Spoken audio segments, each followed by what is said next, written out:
မင်္ဂလာပါကျွန်တော်တို့ JLPT လည်းနီးလာပြီဆိုတော့ JLPT အကြောင်းလေးနည်းနည်းပြောကြည့်အောင်ကျွန်တော်ထင်တယ်တချို့ဆိုရင်အခုချိန်မှာခန်းကြီးတွေမြင်ခေါင်းကိုက်နေပြီးတော့ grammar တွေမြင်တော့အိမ်ကိုက်နေတော့အခု JLPT ပြင်မဲ့သူတွေကျွန်တော်တခုမေးချင်တာပေါ့နော်ကိုယ့်အတွက်အခက်ခဲဆုံးပိုင်းရဘယ်ပိုင်းလဲခန်းကြီးလား reading လား listening လားကို comment မှာတစ်ချက်လောက်ဝင်ပြီးတော့ရေးပြတော့ပါကိုက reading ပိုင်းပိုင်နေဆိုရင်တကယ်လို့ reading ပိုင်းမပိုင်တဲ့သူက comment မှတ်ထားတယ်ဆိုရင်တယောက်ကိုတယောက်ကူညီပြီးတော့ဝင်ပြီးတော့မှတ်ပေးကြပါကျွန်တော်အခုချိန်မှာဆိုတော့ကျွန်တော် social media မှာကြည့်လိုက်မယ်ဆိုရင် JLPT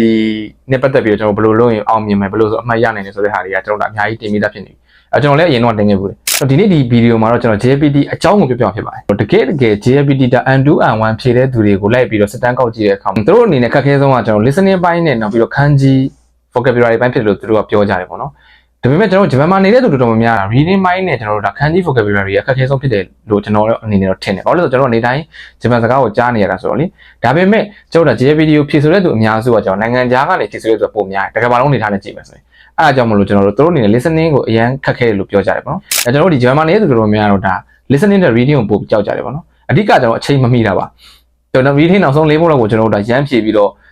့ပြန်လာခဲ့တဲ့သူတွေလည်းမနေလို့ထင်ပါတယ်။ဒါပေမဲ့တစ်ခုရှိတာကတော့ကျွန်တော်တို့ဒီနောက်ဆုံးပိုင်းလေးပိုင်းကကျွန်တော်တို့အမှတ်ပို့ရတာပေါ့နော်။နှမျိုးပို့တော့ကောင်းတယ်ပေါ့နော်။အဲ့ကြောင့်မလို့တချို့ဆိုရင်ကျွန်တော် JLPT reading ကိုနောက်ကနေစဖြည့်တဲ့သူတွေလည်းရှိတယ်။ကိုကအချိန်မီရဆိုရင်တော့ရှေ့ကစဖြည့်တဲ့ကိစ္စတော့မရှိဘူး။ဒါပေမဲ့အရင်ကတည်းကမှစာမရဘူးဆိုရင်တော့နောက်ကစဖြည့်ပြီးရှေ့ကစဖြည့်ပြီးကြာမှာပါ။ဒီကတော့ကျွန်တော် JLPT စပြီးတော့ပေါ်ပေါက်လာတယ်လို့ပြောရမလား JLPT စမေးပွဲစပြီးဖြစ်လာတဲ့အချိန်ကကျွန်တော်1984ခုနှစ်ပေါ့နော်ဆိုတော့နှစ်ပေါင်း40ကျော်လောက်ရှိပြီဗျအဲသူတို့စတင်ခဲ့တဲ့အချိန်တုန်းကတော့တကဘာလုံးမှာကျွန်တော်15နိုင်ငံမှာပဲဒီစမေးပွဲကိုစပြီးဖြည့်ဆိုလို့ရတယ်အဲတော့ကျွန်တော်ဝင်ပြီးတော့ဖြည့်တဲ့သူကလူပေါင်းအယောက်9000ပဲရှိတယ်ပေါ့နော်ဒီစမေးပွဲကိုစတင်ဖန်တီးခဲ့တဲ့ဖွဲ့စည်းအောင်နှစ်ခုရှိတယ်ပေါ့နော် Japan Foundation Japan Educational Exchanges and Services ဆိုတော့ကျွန်တော် JES ဖွဲ့စည်းရနေပြီးတော့ဖန်တီးခဲ့တာပေါ့နော်အဲ့တော့ JES ကကျွန်တော်တို့ဒီဂျပန်နိုင်ငံအတွင်းကိုတာဝန်ယူထားတယ် JF Japan Foundation ကတော့ကျွန်တော်တို့နိုင်ငံခြားကိုကျွန်တော်အပိုင်းကိုကျွန်တော်တာဝန်ယူထားတယ်အဲ့တော့ကိုသွားလှူနေတဲ့အလှူခံဌာနနှစ်ခုလည်းကျွန်တော်သိဖို့လိုတယ်ပေါ့နော်သူတို့ကလှူနေပါတယ်ဘယ်လိုလှူနေမှမသိဘူးဆိုတော့အိဗယ်မရှိဘူးလေနှစ်ကိုကျွန်တော်1.3 သန်းရှိတယ်ဖြည့်ဆိုသူဦးရေ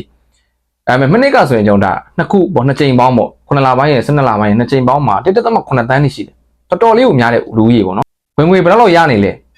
စဉ်းစားကြည့်အောင်အဲ့တော့ထားပါတော့ဗျာကျွန်တော်တို့ဂျပန်မှာပြင်မယ်ဆိုရင်တော့9000ဝန်းကျင်ပေါ့နိုင်ငံတီးတီးမှာကျွန်တော်တို့ဒါဒီ exchange rate တွေပတ်စံဒီအတန်မိုးတွေကွာရတဲ့အတွက်ကြောင့်ကျွန်တော်တို့ဒါအနေနဲ့အများတော့ကွာဟမှုရှိတယ်ဒါပေမဲ့ကျွန်တော်အကုန်လုံးကိုကျွန်တော်ဂျပန်ငွေရန်9000နဲ့တွက်ကြည့်အဲ့လိုတွက်ကြည့်ရတဲ့အခါမှာပြန်မျှပေါ့နော်ဂျပန်ငွေ